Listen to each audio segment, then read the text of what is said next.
Wang Er masih tidak terima merasakan sendiri bagaimana 5 putra Wang Changseng dipermalukan oleh segombolan prajurit semu seperti ini dan masih berusaha untuk memberikan perlawanan sebelum akhirnya menerima tebasan penuh cinta kasih dari cirum yang membelah dadanya.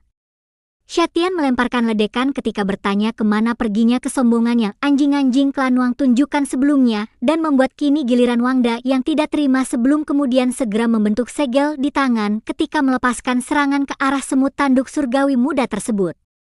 Shiren jelas tidak tinggal diam melihat tuannya ditargetkan dan segera merangsek ke arah Wangda dengan tombaknya sebelum kemudian melemparkan tombak tersebut hingga melubangi tubuh putra pertama Wan Changsen dengan begitu kejam. Adik-adiknya auto panik melihat Wangda sampai ditindas sebegitu rupa. Namun sepertinya putra pertama Wang Changseng itu masih belum kehabisan akal ketika mulai membaca mantra-mantra yang ditunjukkan untuk membangkitkan kembali dekrit leluhur kuno klan Wang yang sebelumnya ditelan oleh kuali induk semut tanduk surgawi. Dekrit leluhur kuno klan Wang sempat bereaksi sebentar ketika mendengar mantra-mantra Wangda dan mulai memberikan perlawanan pada harta tertinggi semut tanduk surgawi tersebut. Namun pada akhirnya dekrit kuno klan Wang tetap tidak bisa berbuat apa-apa dan tetap ditekan oleh kuali induk semut tanduk surgawi. Namun ternyata akal-akalan anjing-anjing klan Wang ini masih belum selesai dan kini giliran Wang Er yang membaca-baca mantra untuk mengaktifkan tombak Wang Changse. Tapi tiba-tiba tombak tersebut tidak memiliki kesempatan untuk unjuk gigi lagi karena panji perang sudah lebih dulu membungkusnya ketika Meng Tiangjeng memperingatkan para putra-putra Wang Changseng ini untuk menunjukkan sedikit penghormatan pada pusaka kuno yang telah berlumuran darah para pahlawan tersebut. Baru setelah itu, Meng Tiangjeng melepaskan untaian energi daunya dan mengunci pergerakan 5 leluhur Kong tersebut. Wang Wu meminta Meng Tiangjeng untuk tidak bersikap keterlaluan karena ayah mereka maupun keturunan terkuat mereka alias Wang Jiu masih hidup dan tidak mungkin Meng Tiangjeng akan melindungi Akademi Dewa Surgawi selamanya. Kalau penindasan ini dilanjutkan, maka setelah Meng Tiangjeng pindah alam, maka dapat dipastikan keluarga Wang akan menghancurkan Akademi Dewa Surgawi sampai ke akar-akarnya.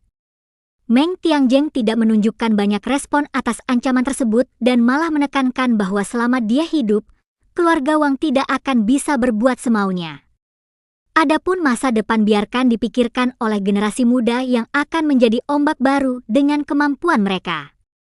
Termasuk juga menandingi Wang Jiu yang katanya tidak terkalahkan.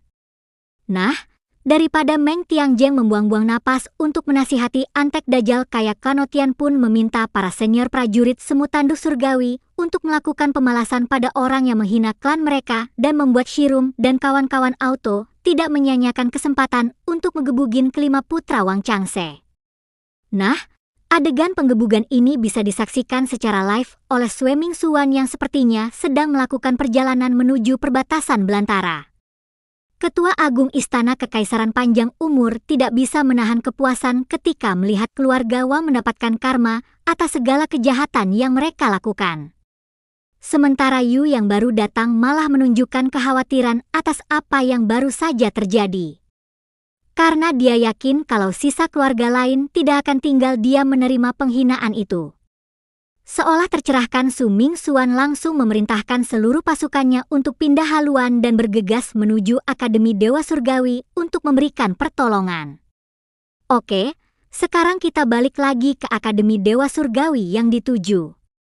Di mana Meng Tiangjeng meminta para prajurit semut untuk berhenti ngegebugin putra-putra Wang Changseng yang membuat Wang Wu auto juli berpikir kalau tetua agung Akademi Dewa Surgawi itu sedang berusaha untuk mengajak keluarga Wang berdamai. Mendengar itu tanpa banyak babi, Meng Tiangjeng justru meremukan tulang-tulang Wang Wu dan mempertanyakan kualifikasi apa yang membuat putra-putra Wang Changseng itu merasa berhak membuatnya memohon belas kasih. Meng Tiang yang sama sekali tidak berniat melepaskan anjing-anjing klan Wang ini dan malah berpikir untuk memberi mereka pelajaran menggantikan Wang Changseng dengan mengirim kelima leluhur klan Wang untuk bertarung di perbatasan belantara. Xiaotian malah berpikir kalau hukuman Meng Tiangjeng kurang ketika Wangda dan Wang Er menolak dengan keras keputusan tersebut sambil menyebut Ketua Agung Akademi Dewa Surgawi tersebut telah menyalahkan kewenangannya. Di mana hal yang memagongkan adalah hampir semua orang yang ada di sana mengetahui bahwa kereta emas itu merupakan kendaraan pribadi Nyonya Tua Klan Jin yang memang dikenal memiliki hubungan baik dengan klan Nyonya Tua Klan Jin alias Jin Da-jun menyapa Meng Tiangjeng singkat ketika memuji peranggainya yang benar-benar tidak berbeda dari masa lalu. Namun dengan penuh kerendahan hati meminta Tetua Agung Akademi Dewa Surgawi itu untuk melepaskan kelima putra Wang Changseng hanya membutuhkan satu kedipan mata untuk Meng Tiangjeng menolak permintaan tersebut dan auto membuat Jin Jun memicingkan matanya tersinggung karena Tetua Agung Akademi Dewa Surgawi ini sama sekali tidak menghargainya. Karena itulah Jin Da-jun kemudian mengalihkan perhatian kepada Huang sebelum kemudian mengalihkan pembicaraan dengan mengungkit keturunan maupun murid luar biasa Meng Tiangjia dan meyakini kalau Tetua Agung Akademi Dewa Surgawi itu pasti akan melindungi Huang bahkan jika harus mempertaruhkan nyawanya. Meng Tiangjeng tahu bahwa Jin Dun berusaha mengancamnya dan langsung menyebut bahwa nenek tua ini belum memiliki kualifikasi atau untuk mengancam muridnya. Adapun seluruh keturunannya telah bertarung di perbatasan belantara dan gugur dalam pertempuran adalah takdir paling mulia yang bisa mereka dapatkan. Tepat ketika Meng Tiangjia menyelesaikan perkataannya, rombongan keluarga Su yang sebelumnya putar balik juga telah tiba dan tanpa pikir panjang langsung menyetujui keputusan Meng Tiangjeng untuk mengirim keluarga Uang ke garis depan pertempuran. Nah, plot twistnya bukan hanya Su Mingxuan yang setuju, tapi Changseng yang baru saja keluar dari retret bahkan sampai menggunakan gerbang teleportasi keluarga Wang untuk memberikan persetujuan yang sama untuk anak-anaknya. Wang Changseng dengan gamblang mempersilakan Meng Tiangjeng menghukum putra-putranya dan lebih dari itu, leluhur tertinggi keluarga Wang itu bahkan juga membawa serta 100.000 prajurit elit tambahan untuk membantu pertempuran di perbatasan belantara. Meng Tiangjeng menunjukkan penghormatan tinggi pada sikap Wang Changseng. Begitu pula Jin Da-jun yang menyebut bahwa pengorbanan keluarga Wang sungguh mengagumkan. Wang Da dan Wang Er memohon ampunan kepada bapak mereka dan permohonan itu hanya dibalas dengan dengusan sinisang Changseng yang menyebut putra-putranya sebagai orang bodoh bin sombong untuk memberikan pendidikan. Wang Changseng pun kemudian memerintahkan secara langsung agar kelima putranya pergi ke perbatasan belantara untuk menghapuskan dosa-dosa mereka sendiri. Menyerahkan kepemimpinan 100.000 prajurit ke tangan 5 putranya. Berharap kelima putranya klan Wang itu bisa membimbing keluarganya agar tidak menumpukan darah sia-sia di medan perang. Jin Da-jun juga memberikan bantuan dengan memulihkan luka-luka kelima putra Wang Changseng sebelum kemudian mengirimkan kelimanya untuk pergi ke perbatasan belantara dengan harapan mampu membawa kembali kejayaan abadi klan Wang yang di masa lalu pernah menggoncang dunia. Baru setelah itu, 5 naga pun menerima hukuman mereka untuk pergi ke medan perang. Sementara Meng Tiangjeng mengajak Wang Changseng untuk berbincang sejenak. Wang Changseng tidak menolak permintaan itu dan segera keluar dari gerbang teleportasi dengan aura yang jauh lebih tajam dibanding pertemuan terakhir mereka. Wang Changsang mengejutkan semua orang dengan kekuatan dan kegantengannya.